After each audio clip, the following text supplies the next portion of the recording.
Hey guys, welcome to my den. I hope you're all doing well. I'm Chingu, which literally means friend in Korean. It's not my real name, but it's one of my so-called nicknames. Think of me as your friend who's helping you stay up to date with K-dramas as well as Korean movies. I love making commentaries, reviews, and explanation videos about dramas, movies, characters, and etc. Grab your snacks because today's tea is about to be hot, hot, hot. So today I'm going to be reviewing the 11th episode of season 2 from the K-drama Love featuring Marriage and Divorce, while also sharing some of my own theories. I reviewed the other episodes and you can find the videos on my channel or in the playlist for the K-drama.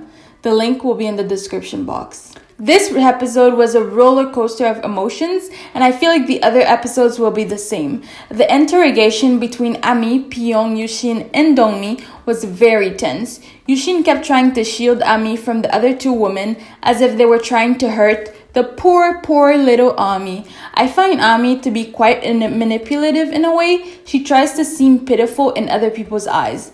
Pyong didn't back down and kept telling Ami that if she left, she would be admitting to the affair.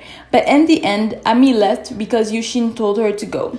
He was trying to protect her or whatever. For someone who wants to save his marriage, Yu-shin was very quick to pack his bag. His character is very narcissistic in my point of view, and he is the character that needs the most growth. Yu-shin still had the audacity to keep in contact with Ami, and that's what I don't get. Why can't he just make a choice? Park Hae-ryun told him just that when they met. He told Yu-shin that he needed to make a choice and that he couldn't keep both his wife and Ami.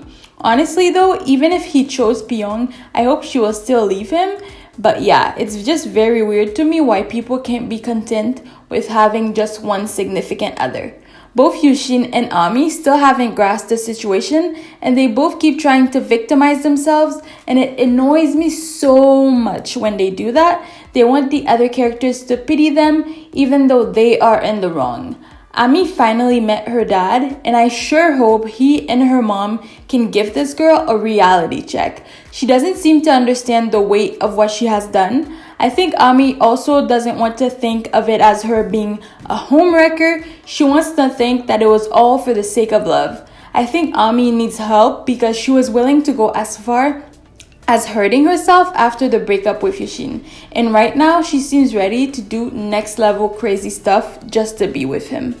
It was very satisfying to see the conversation between Cho Doctor, Yu-shin, and Ami's mom, because Yu-shin was told off as he should. But of course, Ami also deserves the blame. They both took part in the affair. I find it interesting that her parents are mostly blaming Yu-shin, meanwhile Dongmi is pressing the blame more on Ami. The double standard is very apparent there. Dongmi still wants Yu-shin. She was even willing to move back to her old house just so that she could quote-unquote take care of him, but he wanted to be left alone. Although Dongmi is mad about getting cheated on, she's still happy that the divorce is pending. I sympathized a lot with Pyong in this episode when she reflected on her past with Yu-shin and how great she loved him and how well she took care of him. Such a love is hard to come by, and she really gave her all into their relationship. She's heartbroken and doesn't even have the heart to tell Jia that her dad was unfaithful. Yu-shin keeps avoiding Pyong's messages about the divorce, and they are going to meet next episode to talk at the hotel where he usually swims. I think that's where Pyong will pour her heart out. She still wants the divorce. I get that she's scared of revealing the truth to Jia, but Jia is a strong girl. She will get through it, although her world will be crushed. Jia also seems to love her mom more than her dad, so that works out well in this situation. I think she will be able to understand her mother, which is why I think Pyong should tell her the truth instead of holding back, because Jia could be hurt later on, and that hurt could be way bigger than if she was aware since the beginning. Also, Cho Doctor's niece saw him talking to Ami and her mom at the hospital, and the niece filmed the video and sent it to his wife, revealing to her that he has another daughter.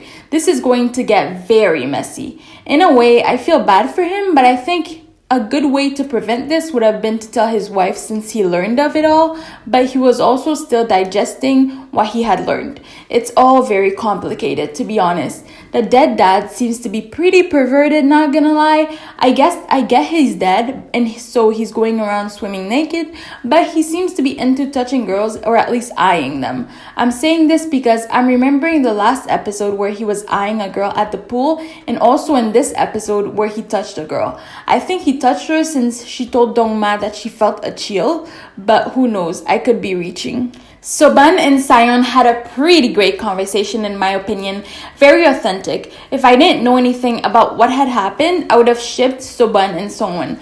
Unfortunately, I am still biased because of what Songwon did. Lauren Whitney, I'm sorry if I'm pronouncing your name wrong by the way, wrote a prediction in my review for episode 10 where they mentioned how Soban would be interested in Songwon because she already has a kid on the way. That prediction was pretty spot on because that's basically what Soban expressed. He also seemed intrigued by how someone didn't ask him why he didn't get married yet or why he was in a relationship. Their conversations seemed more authentic than her conversations with Sion, to be honest. I feel as though the two are better suited for each other because in Sion's case, she was more of a counselor than a lover, which is why I still have a hard time understanding how they are in love, but I digress. Sion's parents are honestly so cute. Although they can be hypocrites, I couldn't help but fangirl about how much the dad had improved. The whole couple ring scene was beautiful, and especially the short speech that he gave. It all came from the heart and it made me happy. And I could tell Yejong was very happy as well. Mano made an analogy about the ring and how platinum doesn't change and they should get that one instead since love shouldn't change either. That made me sad because I reflected on how most of the loves had changed in this drama. As beautiful as it would be to have unchanging love, it is not always the case. I hope we normalize having conversations about love so that if the love fades, people can talk about it instead of cheating. Sion and Hyeryong had a double date with Hyeryong's BFF and her husband. It was a cute little scene but also sour and somber. One thing I loved was that the best friend mentioned how a lot of times you end up becoming best friends with your spouse. I could relate to this portion because I personally would love to be friends with my significant other before we get into a relationship. It would also be amazing for that friendship to grow as the love grows. This is why I found it sad how Sion and Hyeryong were so uncomfortable at the date. They could tell that they were very different from the other couple. They fell out of love and could barely remember why they first fell in love. I love the questions that the other couple asked Sion and Hyeryong because it forced them to dig deep and reflect on their relationship. They both seemed moved after the activity because they reminisced on their love. And when they got home, Hyeryong asked Sion if they could move on from this and be happy. She also realized that he treated her well in their marriage. Sion just said, okay. I think Sion needs to step up because he just goes with the flow. He doesn't realize that by doing that, he's causing more harm than good. The two still haven't had a heartfelt conversation, like a full-on expressive conversation where they are both completely honest with each other, and I feel like that is stunting the growth of their relationship.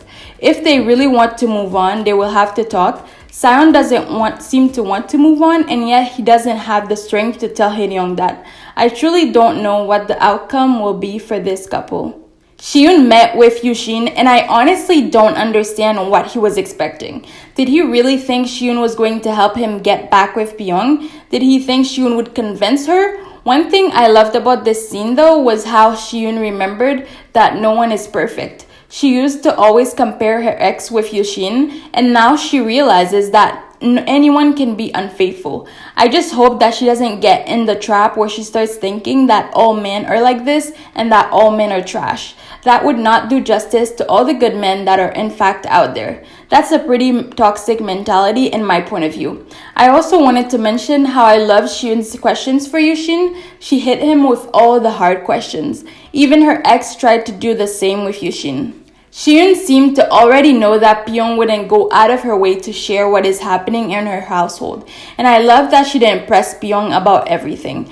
She just talked about the food and other things. I loved their friendship, to be honest, and I feel as though Pyong has grown to respect Shiyun. In the beginning, she seemed to kind of look down on Shiyun for not taking care of herself, but now I feel as though she will look up to her for her bravery and how she left her husband. In the future, when Pyong reveals what happened with Yu-shin, I think her friendship will go to the next level with Shiyun. Shiyun has a very beautiful soul, and I love her character. She seems to be the voice of reason in this drama, or one of the voices anyways. I'm also looking forward to the next few episodes, and I also want to see more scenes of Shiyun and her family. Anyways, that was it for me. Let me know your thoughts in the comments. Episode 12 is available right now on Netflix, but you could find it on other drama sites as well, such as Drama Cool. My review for episode 12 will come out shortly, so stay tuned. If you like this video and want to see more from me, give this video a thumbs up, subscribe, and turn on your notifications. Take care, may God bless y'all, and until next time, bye!